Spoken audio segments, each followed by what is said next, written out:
তোমাদের কাছে আমি তোমাদের বুড়োদা আমার ঝুলি নিয়ে হাজির হয়েছি, ঝুলি থেকে বের করে মজার মজার গল্প শোনাতে। তাহলে আমি ঝুলি খুলছি খুলছি, দেখি আজ তোমাদের জন্য কোন গল্প ঝুলি থেকে বেরোয়। নমস্কার, আজ আমি আমার ঝুলি খুলে বের করেছি মনোজিৎ বসুর লেখা বুদ্ধি থাকলে প্রাণ বাঁচে। কণ্ঠে আমি সুমঙ্গল সিংহ ওরফে বুড়োদা। বিরাট এক বন, সেই বনের এক কোণে থাকতো একদল হরিণ। তারা ছিল যেমন নিরীহ তেমনই শান্ত। বনের সকলেই সে কথা জানত, তাই সকলেই ভালোবাসত তাদের। হরিণেরা মনের সুখে চড়ে বেড়াতো বনে, লাফিয়ে ঝাঁপিয়ে খেলতো আপন মনে। কিন্তু হঠাৎ একদিন অন্য বন থেকে এলো একটা বাঘ। কি ভীষণ চেহারা তার, গায়ে ডোরা কাটা কালো কালো দাগ। হরিণদের বনে এসেই সে ডাক ছাড়ল, হালুম। ডাক শুনেই তো হরিণেরা ভয়ে একেবারে কাঠ। ভাবল মনে, ওঠাতে হয় বনবাসের পাঠ। মূর্তিমান বিপদে সে হয় যে উপস্থিত, সে কবে আর করল মোদের হিত।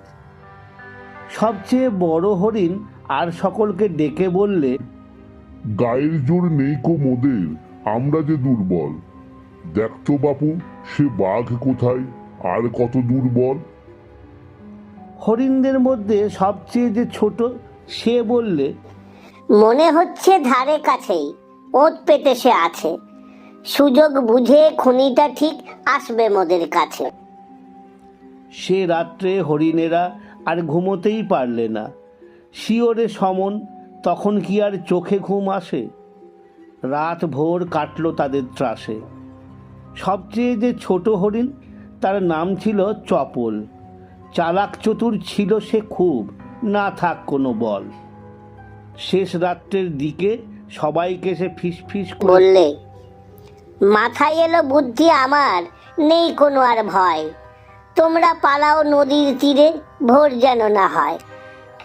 চুপি চুপি পালাও সবাই বনের পিছন দিয়ে, আমিই শুধু থাকবো হেথায়, বুদ্ধি আমার নিয়ে। চপলের কথা শুনে তো সবাই অবাক, কিন্তু তাকে একলা ফেলে রেখে তারা কেউ পালাতে চাইল না। কারণ একে যে সে ছিল সবার ছোট, তার উপরে সকলের বড় আদরের। বাঘের মুখে তাকে ছেড়ে দিয়ে তারা কোন প্রাণে আর পালিয়ে বাঁচে। কিন্তু শেষ পর্যন্ত চপলের পেরাপিড়িতে তাদের যেতেই হলো। তখনও ভোর হয়নি, আবছা অন্ধকার রয়েছে। হরিণেরা চপলের কাছ থেকে বিদায় নিয়ে বনের পিছন দিকটার সরু একটা পথ দিয়ে নিঃশব্দে সবাই চলে গেল। বাঘটা বোধ করি শেষের রাতের হিমেল বাতাস পেয়ে ঘুমিয়েই পড়েছিল, তাই সে আর কিছু টেরও পেল না।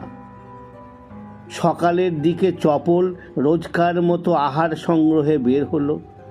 বাঘটাকে সে কিন্তু ধারে কাছে কোথাও দেখতে পেল না।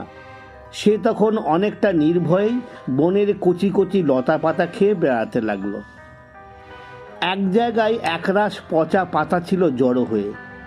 চপল ঠিক সে সময় তার পাশে গিয়ে হাজির হয়েছে। সে সময় হঠাৎ সেই বাঘের আবির্ভাব, একেবারে হাত দশেকের মধ্যে। বাঘকে দেখেই চপলের বুকটা কেমন ঠিপ ঠিপ করে উঠল, কিন্তু মনের বল সে হারালো না। এক পা পিছনেও হাঁটলো না, সামনেও বাড়ালো না। মুখ নিচু করে সেই পচা পাতার গন্ধ শুঁকতে লাগলো।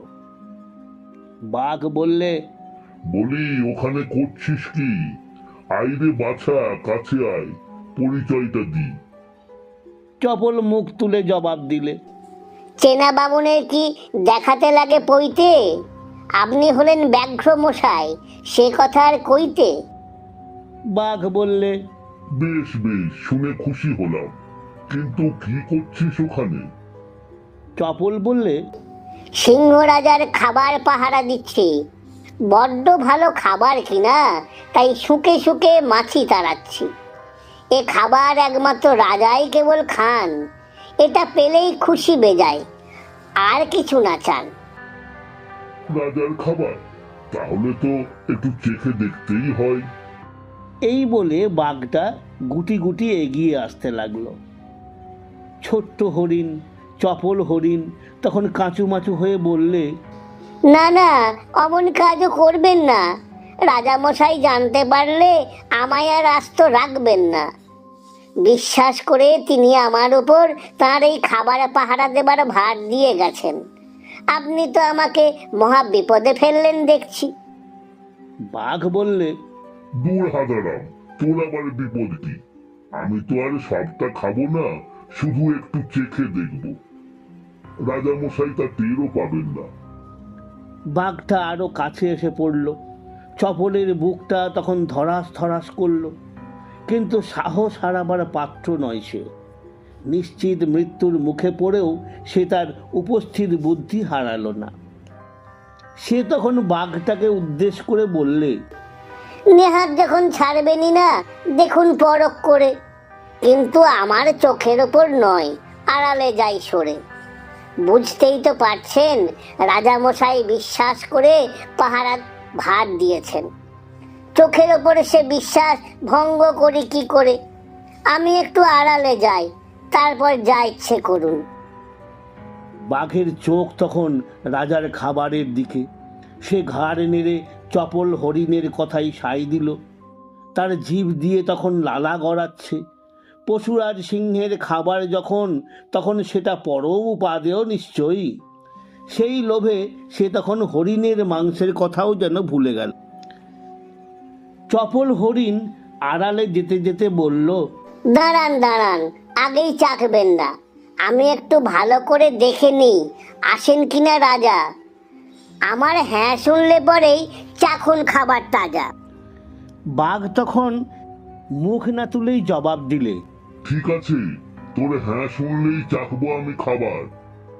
মনে মনে বললে, শুধুই কি চাখবো, আর সব করবো সাবার।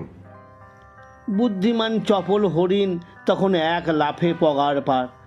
নিরাপদ দূরত্বে পৌঁছে সে তখন চেঁচিয়ে বললে, হ্যাঁ, এবার আপনি চাখতে পারেন, কেউ কোথাও নেই। তবে সবটা যেন খাবেন না কো, পড়ব বিপদে। এ কথা বলেই চপল হরিণ দৌড়ে পালালো গভীর বনের দিকে। বাঘ তখন সেই পচা পাতায় এক কামড় লাগালো। আরে ছ্যা, ওয়াক থু, এই কিনা রাজার খাবার? গন্ধে যেন উল্টে আসে পেটের নাড়ি ভুঁড়ি। কোথায় গেল হরিণ ছোড়া, এবার পেটে পুরি। এই বলে ক্রুদ্ধ বাঘ তখন একটা হুঙ্কার ছাড়ল। কিন্তু কোথায় সেই হরিণ? তাকে একেবারে বুদ্ধু বানিয়ে সে তো তখন উধাও। গোঁফ মুচড়ে রাগে গম গম করতে করতে বাঘ তখন হরিণের সন্ধানে গভীর বনে ঢুকল। চপল হরিণও তখন নিরাপদ জায়গা খুঁজে বেড়াচ্ছে, কিন্তু নিরাপদ জায়গা সে আর খুঁজে পায় না। যেদিকে যায় সেদিকেই যেন বাঘের ডাক শুনতে পায়। সে বুঝল, এবার আর নেই কো পরিত্রাণ, বাঘের পেটেই যাবে এবার প্রাণ। কিন্তু আশা ছাড়ল না সে। মনে মনে কৌশল খুঁজতে লাগলো। খানিক দূর এগিয়ে যাবার পর সে দেখল বিরাট একটা অজগর সাপ কুণ্ডলি পাকিয়ে অঘরে ঘুমোচ্ছে। চপল হরিণ তার পাশে গিয়ে বসে পড়ল। কিন্তু বসে পড়লে কি হবে? কথাই বলে, যেখানে বাঘের ভয় সেখানেই সন্ধে হয়। এখানেও তাই হলো। রাগে গজরাতে গজরাতে সেই বাঘটাও হাজির হলো খানিক বাদে। এসেই হুঙ্কার ছাড়লে। হালুম, চপলের দিকে তাকিয়ে বললে, তুই যে ছোড়া চালাক বেজাই হচ্ছে এবার মালুম। কিন্তু এবারে আর ছাড়ছি না, মটকাবো তোর হার। আমাকে যে বানাস বোকা, টেকটি পাবি তার। চপল হরিণ করুণ ভাবে বললে, কিন্তু আমি তো আপনাকে বোকা বানাতে চাইনি। আমি তো আগেই বলেছিলাম ওটা রাজার খাবার, ও খাবার একমাত্র রাজাই খান। কিন্তু আপনি তো গরিবের কথা শুনলেন না, এমন জিদ ধরালেন। বাঘ বললে, যাক গে যাক, ওসব এখন থাক। তা এখানে যে পালিয়ে এলি বড়? কুণ্ডলি পাকানো, ভেতরে মুখ গোঁজা সেই অজগর সাপের দিকে তাকিয়ে চপল বললে, এর জন্য। বলি কি ওটা? জিজ্ঞাসা করলে বাঘ। রাজার কোমর বন্ধ। জবাব দিলে চপল হরিণ। বাঘ সেদিকে তাকিয়ে বললে, বাহ বাহ, এমন মোটা কোমর বন্ধ তো দেখিনি কখনো। তা তুই ওটা নিয়ে কি করছিস? পাহারা দিচ্ছি। রাজা মশাই আমাকেই তো পাহারা দিতে বলে গেলেন। জানেন যে সে কোমরে বন্ধ নয়, এর মধ্যে শক্তি অনেক রয়। যেটা কোমরে পড়ে তার সকল ইচ্ছা পূর্ণ হয়, কিন্তু একমাত্র রাজাই এটা পড়বার অধিকারী, হলপ করে বলতে পারি। বাঘের চোখ দুটো জল করে উঠল। মনে মনে সে বলল, সকল ইচ্ছা পূর্ণ হয়? তাহলে তো একবার পড়ে দেখতে হয়। ইচ্ছা আমার রাজা হবার, ইচ্ছা পূরণ করি। সিংহ রাজা আসার আগেই কোমর বন্ধ পড়ি। এই ভেবে সে এগুতে লাগলো। চপল তখন কাতর ভাবে বললে, আরে আরে, কি করছেন? কোমরে বন্ধটা পড়ে দেখবেন নাকি? বাঘ তখন মাথা দুলিয়ে বললে, সুযোগ যখন পেয়েছি আর দেখি পরখ করে ইচ্ছা পূরণ হয় কি না হয় কোমর বন্ধ করে। চপল হরিণ এদিক ওদিক তাকিয়ে বললে, কি সর্বনাশ! রাজা মশাই পেলে টের, দুঃখ আছে কপালে ঢের। এ হলো রাজার কোমর বন্ধ, আপনি আমি পড়তে পারি? কপাল মোদের মন্দ। না না, কোমর বন্ধ ধরবেন না, ওটা মোটেই পড়বেন না। হয়তো রাজা আছেন কাছেই, এলেই বিপদ হবে। জানেন তো সিংহ রাজা, মন্ড কি আর রবে? বাঘের তখন যেন আর তর সইছিল না। সিংহটা এসে পড়বার আগেই কোমর বন্ধের দৌলতে সে নিজেই রাজা হয়ে বসতে চাইছিল। চপলকে উদ্দেশ করে সে বললে, তুই একটু এগিয়ে গিয়ে দেখে আয় না বাপু, আমিও সেই ফাঁকে একবার পরখ করে দেখি মনের ইচ্ছাটা পূর্ণ হয় কি না হয় দেখি। ইচ্ছা পূরণ হলে জানিস হিংসা দেব ছেড়ে, খাবো না আর হরিণ কবু, পুচকে কিংবা ধেড়ে। চপল হরিণ ভাবলে, কথাটা নেহাত মন্দ নয়, এই বেলা তবে কেটে পড়ি। কৌশলে আর কি দরকার, মিথ্যে কেন মরি?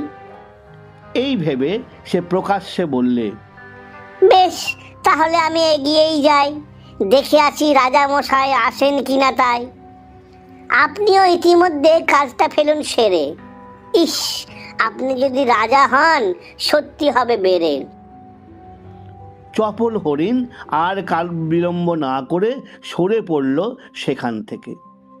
বাঘের চোখ তখন রয়েছে সেই তথাকথিত কোমরবন্ধের দিকে। গুটি গুটি পায়ে এগিয়ে এসে সে যেই না তার একটা থাবা বসিয়েছে, অমনি কুণ্ডলি পাকানো সেই অজগর সাপ ফোঁস করে এক ছোবল মারলে বাঘের গলার কাছে। তারপর আষ্টে পৃষ্ঠে পেঁচিয়ে ধরলে তাকে। বাঘ তো যন্ত্রণায় ছটফট করতে লাগলো, কিন্তু তার সব বিক্রমই গেল ব্যর্থ হয়ে। অজগর তার বিষ ঢেলে দিল বাঘের পেটে। আর যায় কোথায়, সাপের বিষে সে একেবারে নীল হয়ে গেল। চোখ কপালে তুলে ইহলীলা সাঙ্গ করল সে। চপল হরিণ আগেই বুঝতে পেরেছিল এমন একটা কাণ্ডই হবে শেষ পর্যন্ত।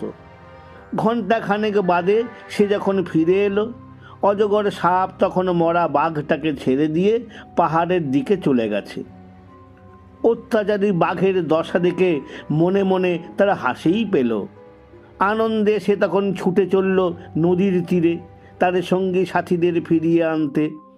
যেতে যেতে সে গান ধরল, গায়ের জোরেই যারা কেবল জিততে চায়, পরিণামে তারাই হারে, দম্ভ তাদের মিথ্যে হায়।